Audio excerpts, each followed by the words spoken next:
Ya, assalamualaikum warahmatullahi wabarakatuh. Perkenalkan sebelumnya, nama saya Reza Aldi Sofyan dengan NIM 240601181404134 dari kelas KTPA bersama kedua teman saya Dimas Ikhtiar Pandawi dan Arya Krisna Putra akan menjelaskan sedikit mengenai penerapan algoritma MPI. Di sini saya akan sedikit menjelaskan mengenai pemrosesan perkalian matriks dengan menggunakan MPI. MPI sendiri atau Message Basic Interface dapat menyelesaikan beberapa persoalan aritmatika, salah satunya adalah perkalian matriks. MPI memandang proses sebagai susunan dalam topologi satu dimensi menggunakan urutan linear untuk menghitung proses. Di sini ada 4 file yang akan digunakan untuk melakukan pemrosesan. Yang pertama ada file.bin, digunakan untuk menyimpan hasil penelitian ataupun menyimpan dari hasil perkalian matriks itu sendiri. Kemudian ada file main.c yang akan digunakan untuk program utama dari perkalian matriks itu sendiri. Dan yang ketiga ada print.c, menampilkan output berupa matriks kepada user.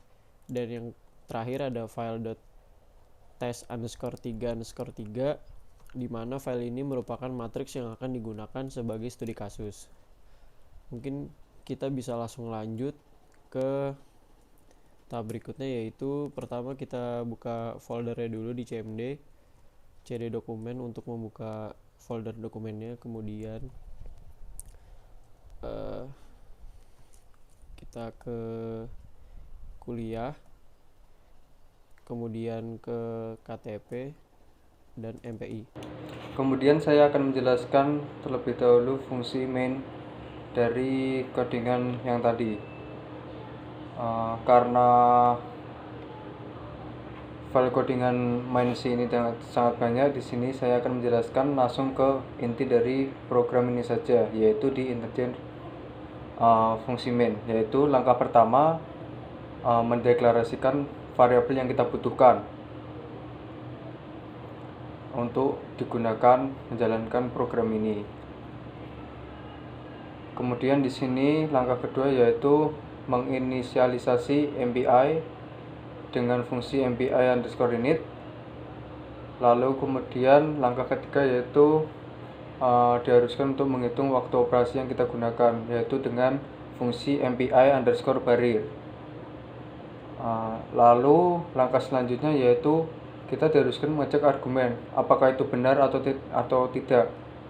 Di sini ada kondisi jika argc tidak sama dengan 4, program ini akan keluar langsung. Begitu.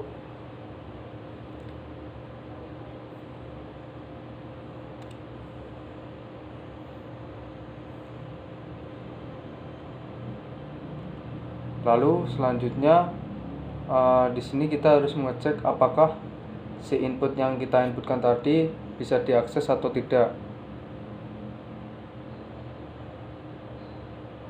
Kemudian proses selanjutnya di sini kita harus mengecek file yang tadi itu bisa diakses atau tidak. Kemudian di sini kita harus mengecek apakah matriks A setelah dipotong itu masihkah berupa matriks square, matriks kotak seperti itu.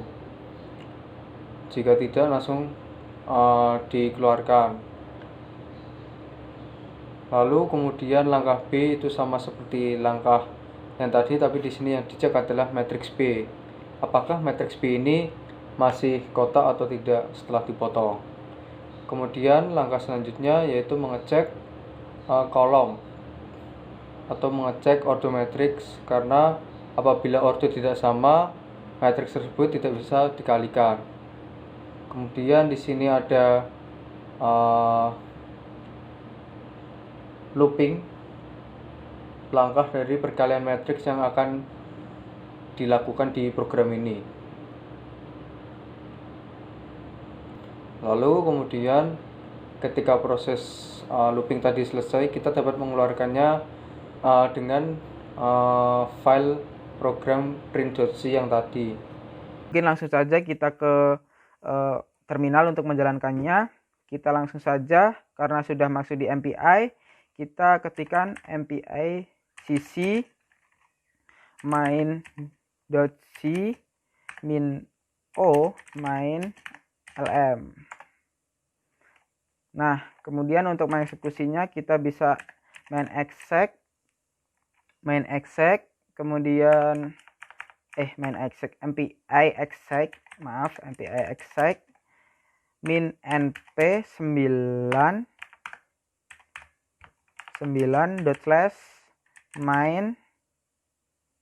Nah, di sini kita menggunakan file test tadi yang digunakan untuk perkalian matriksnya.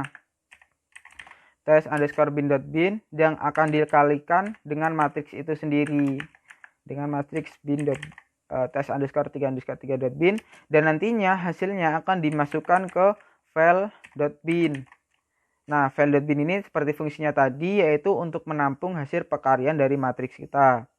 Nah, kemudian kita enter. Nah, di sini ada proses perkalian matriks dan waktunya yang dihasilkan adalah 0,4 sekian. Kemudian untuk mengeceknya kita bisa make print. Kemudian kita bisa jalankan /print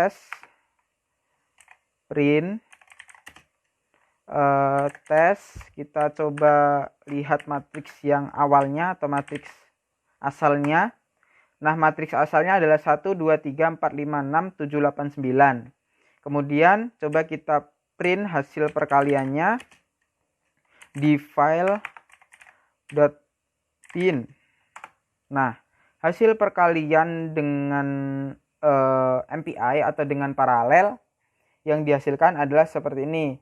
30, 27, 33, 57, 51, 87, 93, 117, dan 150. Nah, dengan demikian telah selesailah atau perkalian matriksnya telah berjalan dengan baik, maka dapat disimpulkan bahwa source code yang kita gunakan ini benar dan perkalian matriksnya telah dihasilkan dan dapat dimasukkan ke file.bin ini.